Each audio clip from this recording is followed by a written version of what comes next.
if you wouldn't mind coming forward and being brought into the courtroom.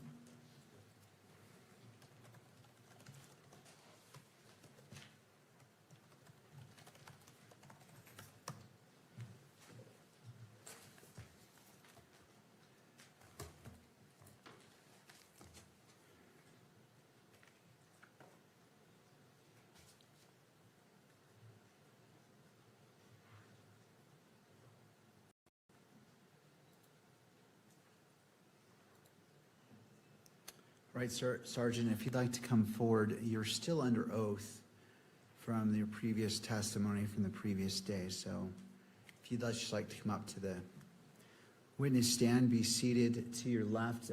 Behind the monitor should be a bottle of water. After you're situated, if you wouldn't mind just pulling that microphone toward you to ensure that the audio is picked up. Mr. McBride, your witness. Sergeant Faumuina, good afternoon. Good afternoon. We briefly covered some of your involvement in this case the other day. I want to return back to your initial assignment to this case. When were you first assigned to go to the campus of Utah Valley University? On September 10th of 2025. What time did you get that assignment? I believe it was approximately 1:30 p.m. And where were you when you received that assignment? I was at our headquarters office in Salt Lake. And did you go directly down to the campus? Yes, I did. And will you describe what you're seeing as you arrived there? Yes, when I arrived there, I actually arrived near the south end of campus, and that's where I saw multiple police cars as well as multiple officers from various agencies. Then I was asked to respond to our command post, which was in the Fugal building there.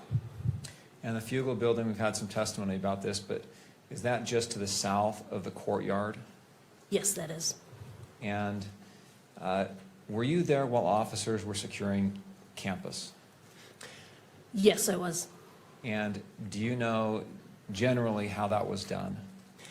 I don't know the specifics, but I do know that officers were canvassing the area, trying to look for a suspect, but also trying to see if anyone else was injured, and then making sure that the scene was secure and that no unauthorized people were allowed in. And I think you testified earlier. What was your primary assignment? My primary assignment at the campus as well as throughout the case was to oversee the crime scenes as well as the physical evidence. Before you could do your work on the crime scenes, did the campus have to become secure? Yes, it did. And did that involve making sure there was no active shooter on campus? Yes. There's no active shooter on campus? Yes. And did that involve officers searching buildings and clearing buildings throughout campus? Yes. You mentioned that were there multiple areas that were processed by you and other crime scene analysts in this case? Yes, there was. Would you like me to go over them? Let me direct you to a few of them. Well, yes, please mention the scenes. Yeah, so one scene was a courtyard area, or I guess what we could also refer to as the amphitheater where the event took place. The other scene would have been the Fulton Library, where there were two bus stops. And then another would have been the wooded area. And then the last one would have been the Losee Center building as well as the ground below. All right, let's start with the rooftop. What was who was assigned to process the rooftop area? The team that was assigned to process that was the Utah Bureau of Forensic Services, or also known as our state crime lab. And generally, what does processing an area involve? Processing includes documentation, sketching, as well as taking photographs, marking as well as labeling evidence, and then determining how to package them properly, as well as also just trying to ID anything probative. On the rooftop was evidence found? Yes. What types of evidence were found on the rooftop? One item of evidence that was found was a screwdriver. Another one would have been what we believe was the shooter's perch. That was determined that was easy to see at night. Using oblique lighting, we could see disturbances in the gravel on the rooftop. And then on the northeast edge, our team also found some swipes on the ledge of that rooftop that was also collected. Okay, so northeast ledge, and is this the dropping off point? Yes, it is. You said swipes. What does that mean, swipes? Swipes is, I would describe it as kind of hand marks or any type of marks that is left by something that causes some type of disturbance. Okay. And where on the ledge were those located? Those were located right on the edge of that right on the edge of that rooftop. And then right below, we also had some other swipes as well some other impressions. And then below that was a glass window where we also located some latent prints. Okay. I want to return to what you've referred to as the perch, the sniper position. Were measurements taken from that sniper position to the tent where Charlie Kirk was seated? Yes. Do you know the distance? Yeah, so the distance from the perch area directly to the tent where Mr. Kirk was sitting was approximately 415 feet. If you take if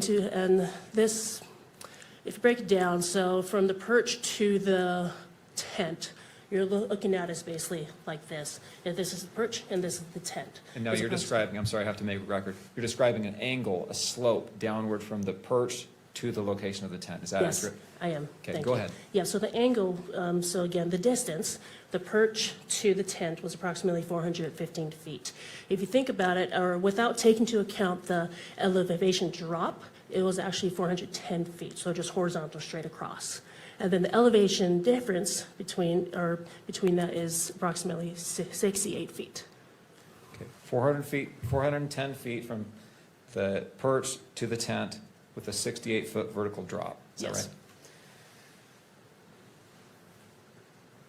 right? On the rooftop, were shoe impressions found on the rooftop? Yes, there was. Did those who processed that area of the crime scene collect the latent prints and the shoe impressions that you've talked about? Yes, they did. This is a good point to read a stipulation into the record. All right. The language of this has been agreed upon by the parties. The parties stipulate that investigators at the crime scene observed latent fingerprints and a palm print on a glass window near the area where the individual landed when the individual jumped from the rooftop of the Losee Center at UVU. SBI fingerprint examiner Elisa Farmer examined images of these latent fingerprints and the palm print and determined that only 3 of the latent prints, 11B, 11C, and 11D, were of comparable or of poor comparable value. She excluded Tyler Robinson as the source of any of these 3 latent prints. Ms. Farmer reviewed other prints on the window and found that they did not have adequate value for comparison. Subsequent examinations of these 3 latent or actual latent prints by the FBI were inconclusive. That area that was described in that stipulation, is that the area in the glass window that you're talking about? Yes, that is. That's on the northeast corner of the Losee Center? Yes. And that's the area where we see in a video an individual drop from the roof? Yes.